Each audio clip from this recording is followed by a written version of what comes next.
Mapagpalang hapon po mga Kalingap. Magandang hapon po Kuya Bal at na Kalingap Rob.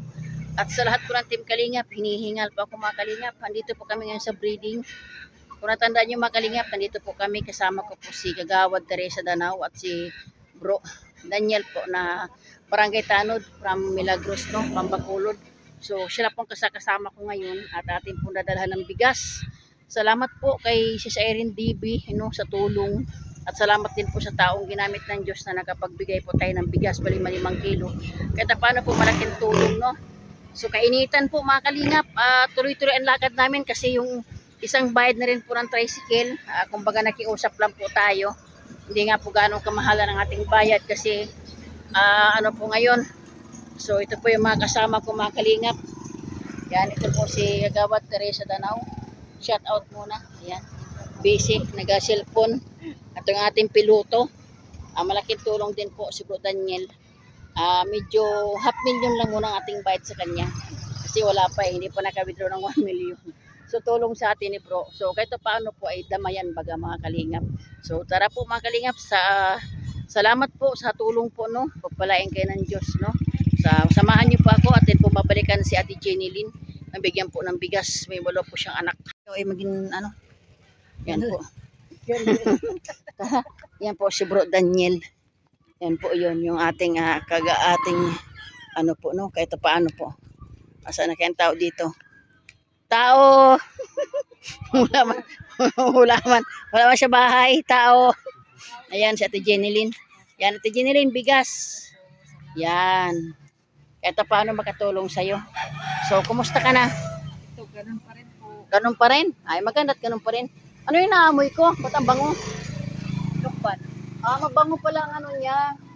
Ayan, so yan, may nagbigay sa atin si ate, buat okay mag-vlog sa iyo, may nagbigay sa atin ng 2 sakong bigas, pinagparty-party ko ba para daw sa mga na-vlog, tigil 5 kilo, kahit paano hindi ka nabibili, masarap naman kahit ulam ay tuyo, di ba, malaking tulong.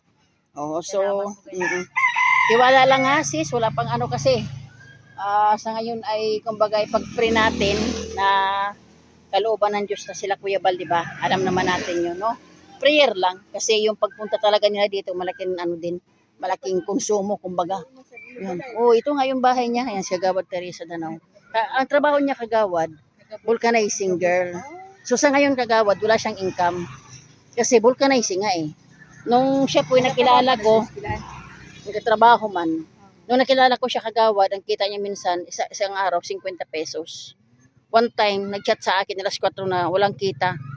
On time ako, pinuntahan ko kasi nga hindi pa siya kumakain. So, sa panahon ng Kagawad, talagang kailangan niya ng tulong. Kasi, ayun, ilan nag-aaral ang anak mo, sis? 5 nag-aaral, no? Di ba walang asawa? Tapos yung... tapos itong sis, ang 2 bata, iniwan ng daddy. Shout out ka muna sa daddy mo. Baka, ano nga pangalan ng daddy mo? Si Leo. Ayan, brother Leo, yung anak mo. Ito ba yung bunso, sis? Yung isa malaki na, no? Ako nag-aaral. Ilang years na kasi iniwan kayo, sis? Ma-5 na siya. Di ba? Biray mo yon. Shout out, Baby brother. pa siya. Shout out, brother Leo. Malaki na ba yung anak mo? Ayan, so. Nag-usap po. Ano po siya ni Kuya Hil na Rivera, announcer.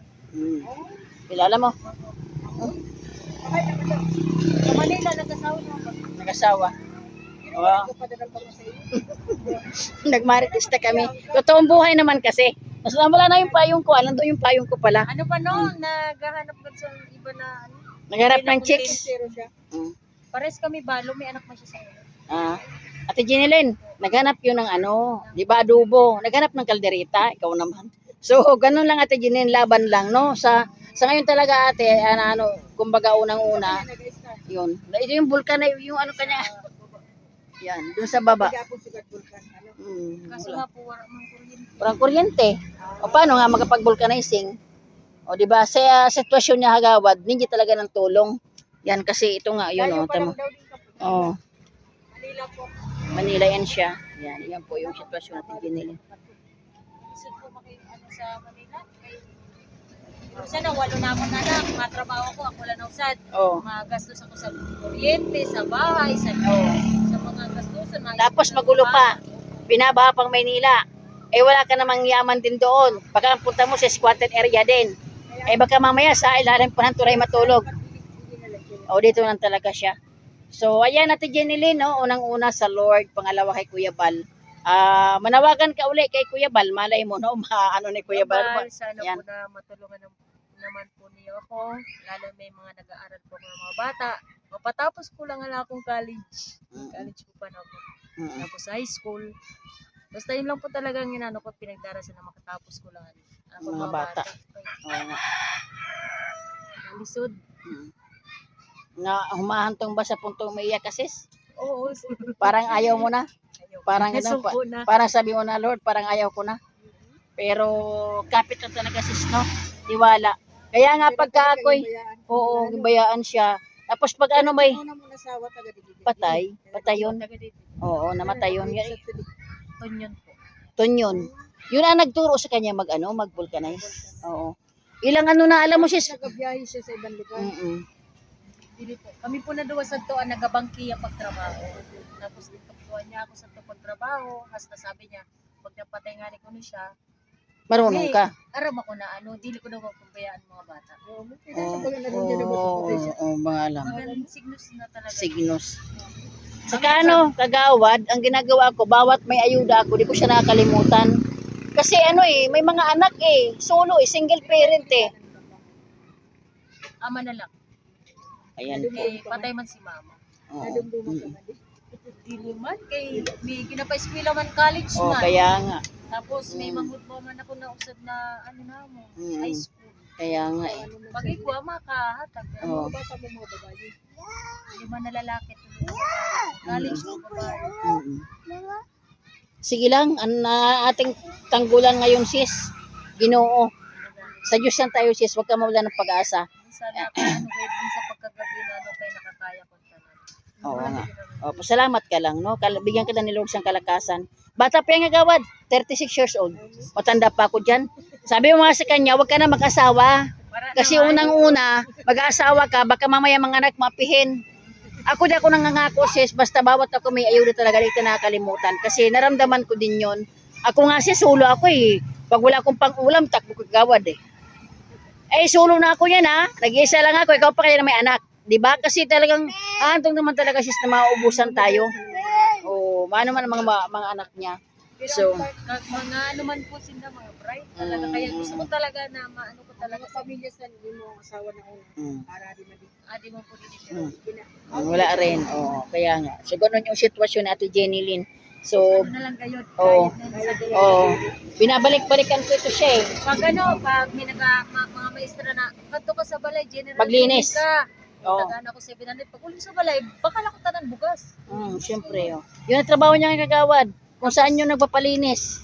Tapos pag mapasuol paglaba, Sa yung mga kagawad, tatay, nanay, lolo, lula. Yun. Totoo yun. Opo. So ito yung mga kalingap, yung bahay na Ate Jenny Lynn po, mga kalingap. Sana po mahipuin ang Lord, Kuya Val. Ayan, mahipuin ang Diyos para sa kanila. Nakakaawa po. Kasi sa katulad niya po na 8 anak, may mga nag-aaral na 5. Talagang ginagawa niya ngayon Kuya Val, wala po kasing kuryente pa. Kung sino po yung nagpapalinis, nandoon po siya. Pero kahanga-hanga po. Kasi, yan Yan. Kahanga-hanga po na nanay. No, ayan po, nakatiwangwang pa. Wala pa talagang umano sa kanya. Kahanga-hanga na nanay kasi po kahit po gano'n ang buhay niya, patuloy po sa laban ng hamon ng buhay mga kalingap. Ito po yung bahay. Yan. Isang pagyo lang ini siya na. Isang bagyo lang. Nung bagyo lang. Nag-vlog ko dito. Okay pa ito. Anong bagyo lang. Ito lang. So atin. naman po ako. May haligi na siya. Yun, may haligi na siya. Ito sa Oo. assistant, emergency. Malay mo naman sis. Malay mo naman baga. Ate Ginilin. Malay mo may mahipuin ng Diyos no na kahit yero no. Yun lang. Kapit lang talaga. Kahit kahoy. Itong yero magamit pa naman. Itong yero mga kalingap, magagamit pa po ito. So, ang kailangan niya lang pako. Yan po, ilang yero. Yun yung pagkahilingan ni ate. No, sana po may hipuin yan. Magagamit na po ito. Kaya lang po, sa katulad niya pong sakto lang po yung kinikita. Wala po. Yan. So Ate Jenny rin, hindi na kayo magtatagal at kami ay nag-arkila kami. Kumbaga, ang bayad namin nga dyan, yung ano lang talaga, sabi nga, pampamilya kasi wala eh. Wala din naman akong kinikita sis. Pero ayun lang, ang atin talaga sandigan talaga sis. Sabi nga ako, pasalamat na kahit paano, nag-vlog ako, may naiabot ako na kahit 5 kilong bigas. Malaking tulong, hindi ka nabibili. O yan, so basta prayer lang si Side, ako nangangako, once na may naghipuin ang Diyos, may nagpaabot sa iyo, babalik ka naman kita uli. No, sana nga ipag-pray natin na mahipuin ang Diyos na kahit pako, kahoy, no, makano sa iyo dahil deserve naman talaga si Ate Jenny kasi solo po ito. So salamat mga kalingap, salamat po. Salamat sa suporta niyo mga kalingap. No, sana po mahipuin ang Lord no para sa isang single parent po na may 8 anak. Yan. Salamat po. God bless po sa inyong lahat. Opo. Kalingap, pauwi na po kami no. So salamat sa Diyos no.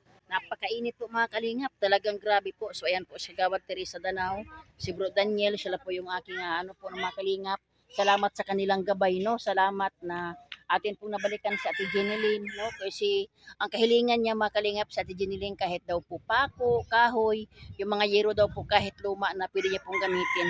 So sa katulad niya mga kalingap na sulo po no. Talagang halos minsan po nagsasabi na po siya na ayaw na niya na po pero pilit siya pong lumalaban para po sa mga anak na talaga pong kapag may ayuda po hindi ko siya nakakalimutan mga kalingap kasi nakakaawa po. Ang trabaho niya po vulcanizing girl, hindi makapagtrabaho at wala pong kuryente. So salamat mga kalingap, salamat sa Erin DB, salamat po sa lahat sa tulong no kay dun sa aking napakabait na hindi nagbibigay ng pangalan no.